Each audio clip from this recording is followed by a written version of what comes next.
Hello student, कैसे हैं आप सब। उम्मीद करता हूं आप सब अच्छे होंगे, मस्त होंगे, बेहतर होंगे, आपकी पढ़ाई बेहतर चल रही होगी। 11वीं क्लास की फिजिक्स में बच्चों आज का छोटा सा टॉपिक है गुरुत्वीय क्षेत्र की तीव्रता के लिए व्यंजक। मतलब गुरुत्वीय क्षेत्र की तीव्रता का फार्मूला कितना होता है, इस पर हम यहाँ पर थोड़ा सा चर्चा करेंगे। सबसे पहले मैं गुरुत्वीय क्षेत्र के बारे में बात कर लेता हूँ। जैसे मान लीजिए मेरे पास एक पिंड है, ठीक है, एक पिंड है। यहाँ पे मैं बना लेता हूँ भाई साहब, एक छोटा सा पिंड बनाओ, एक पिंड है, ठीक है। इस पिंड के कारण कहीं ना कहीं अन्य पिंड एक बल का अनुभव कर सकते हैं, ठीक। जैसे हम यदि एक टीचर हैं, हमारे पास कोई बच्चा बैठा है, तो कहीं ना कहीं एक फोर्स या एक बल का अनुभव करता है, जिसके कारण वो एक प्रेशर के कारण पढ़ाई करता है, किसी चीज़ को समझ पाता है, या हम उसे होमवर्क देते हैं तो वो उसको पढ़ के आता है। तो कहीं ना कहीं एक बल का अनुभव कर रहा है। तो हमारा भी कहीं ना कहीं चारों ओर एक प्रभाव होगा, कुछ ना कुछ एक अस्तित्व होगा जिसके कारण वो बल का अनुभव करता है। इसी प्रकार जब ब्रह्मांड में किसी भी पिंड की बात करते हैं तो उस पिंड में एक ऐसा प्रभाव होता है जिसके कारण चारों ओर अन्य पिंड एक बल का अनुभव कर सकते हैं। कुल मिलाकर के उसके चारों ओर एक ऐसा क्षेत्र जनरेट हो जाता है जहां तक वो बल लगा सकता है और अन्य पिंड जो है बल का अनुभव करता है। तो किसी पिंड के चारों ओर का वह क्षेत्र जहां तक वो अन्य किसी को आकर्षित कर सके वो गुरुत्वीय क्षेत्र कहलाता है। अभी हमने पिंड माना है, इस पिंड को हमने माना बच्चों कि बिंदु O पर यह पिंड है और इससे r दूरी पर एक बिंदु P है, r दूरी पर एक बिंदु P है। इसको हम मान के चलते हैं, यहां पर एक बिंदु P है, ठीक है, ये बिंदु P है, r दूरी पर है बच्चों। मतलब यहां पर स्मॉल m द्रव्यमान का एक छोटा सा वस्तु या पिंड, आप जो भी मानना है मान सकते हैं। यहां से इसको हम दूरी कितना मान ले, r दूरी पर। तो हमने कहा भाई साहब एक हमारे पास पिंड है जिसके कारण कहीं ना कहीं आकर्षण बल चारों ओर उत्पन्न हो रहा है, जिसके कारण एक गुरुत्वीय क्षेत्र जनरेट हो जाता है। तो इस पिंड का द्रव्यमान हम m मानकर चलते हैं, ठीक है। तो एक हमारे पास पिंड है जिसके कारण चारों ओर एक गुरुत्वीय क्षेत्र जनरेट हो गया।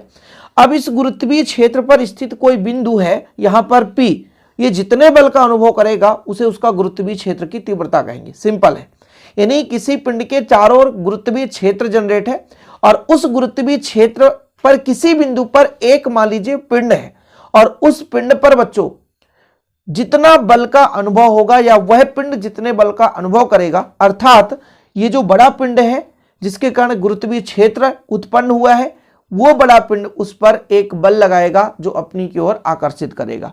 तो वो जो भैया एकांक द्रव्यमान पर जो जितना बल लग रहा होता है या एकांक द्रव्यमान पर जितना ये बल लगा रहा होता है, उस बल को ही हम कहते हैं गुरुत्वीय क्षेत्र की तीव्रता।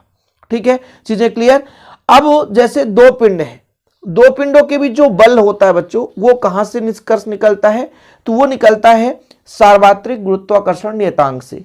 कि भाई साहब दोनों पिंडों के जो बीच लगने वाला बल होता है वो दोनों के द्रव्यमान के गुणनफल के अनुक्रमानुपाती और बीच के दूरी के वर्ग के व्युत्क्रमानुपाती होता है।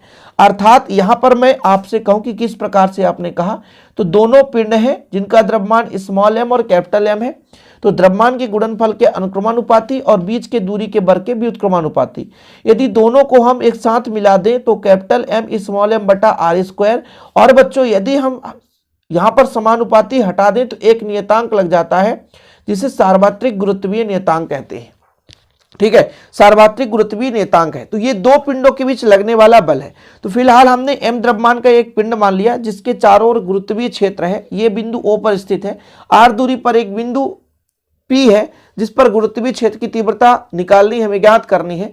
तो यदि हमने कहा भाई साहब कि यदि दो पिंड है, ठीक है, दो पिंडों के बीच जो लगने वाला बल है, तो आप कह सकते हो F बराबर Gmm बटा r स्क्वायर। तो इस बिंदु पर यानी बिंदु P पर हम क्या मानकर चलेंगे बच्चों, m द्रव्यमान का एक कण। तो हम कल्पना करते हैं कि क्या कल्पना करते हैं कि जो बिंदु P है बच्चों, बिंदु P पर स्मॉल m द्रव्यमान, बिंदु P पर स्मॉल m द्रव्यमान का एक क्या रखा है, कण है। स्मॉल m द्रव्यमान का एक कण है या पिंड है या वस्तु कुछ भी मान लो, एक कण है जिस पर लगने वाला गुरुत्वीय बल, गुरुत्वीय बल क्या होगा, यानी दो पिंडों के बीच लगने वाला बल, वही भैया सार्वत्रिक गुरुत्वाकर्षण नियतांक से F बराबर कितना होता है। तो F बराबर निकल कर आता है formula G capital M small m बटा बीच की दूरी कितना है r²। ठीक है, अब देखो थोड़ा सा, जो आपका गुरुत्वीय क्षेत्र की तीव्रता है वो कहता है कि एकांक द्रव्यमान पर कितना बल लग रहा होता है ना। यानी बल जो है बच्चों द्रव्यमान पर आधारित है। तो यहां पर मैं यदि m को पक्षांतर कर दूं तो F बटा m हो जाएगा।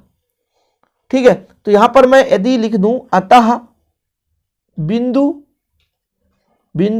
P पर स्थित एकांक द्रव्यमान, क्योंकि तीव्रता जो है एकांक द्रव्यमान पर ही आएगा, है ना। तो एकांक द्रव्यमान, एकांक के कण पर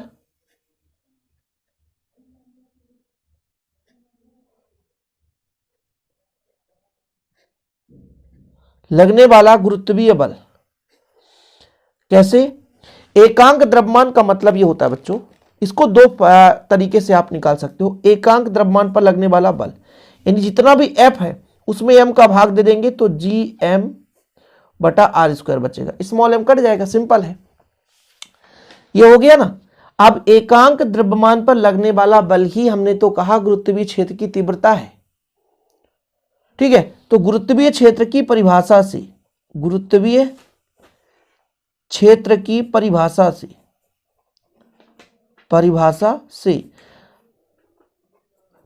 क्या कहता है, I बराबर F बटा M, अर्थात बच्चों I बराबर हो जाएगा Gm बटा r²। और यही है भाई गुरुत्वीय क्षेत्र की तीव्रता के लिए व्यंजक। बस 6 से 7 मिनट, 8 मिनट, 9 मिनट में खत्म, ज़्यादा समय ही नहीं लगता है। लेकिन बच्चों आप लोगों को थोड़ा सा धैर्य रखना पड़ता है। गुरुत्वीय क्षेत्र क्या है, कोई भी हमारे पास पिंड है, चारों ओर एक बल लगाता है और जहां तक वो बल लगा सकता है उसका गुरुत्वीय क्षेत्र कहलाता है। और उसके गुरुत्वीय क्षेत्र पर रखा एकांक जो हमारे पास द्रव्यमान है या एकांक द्रव्यमान का कोई पिंड या वस्तु है, वो जितने बल का अनुभव करता है उसे गुरुत्वीय क्षेत्र की तीव्रता कहते हैं। ये जो फार्मूला आगे चलकर अभी काम में आएगा, तो आप लोग प्लीज इसे तैयार कर लो। ओके बच्चों, वीडियो पसंद आए तो लाइक करके शेयर कर दें। और हिंदी मीडियम का प्रॉपर नोट्स हमारे माध्यम से प्रोवाइड किया जाता है। Contact number 9685299149।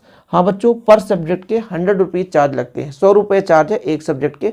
आप बेहतर रूप से हैंड रिटन नोट्स ले सकते हैं। जय हिंद, वंदे मातरम।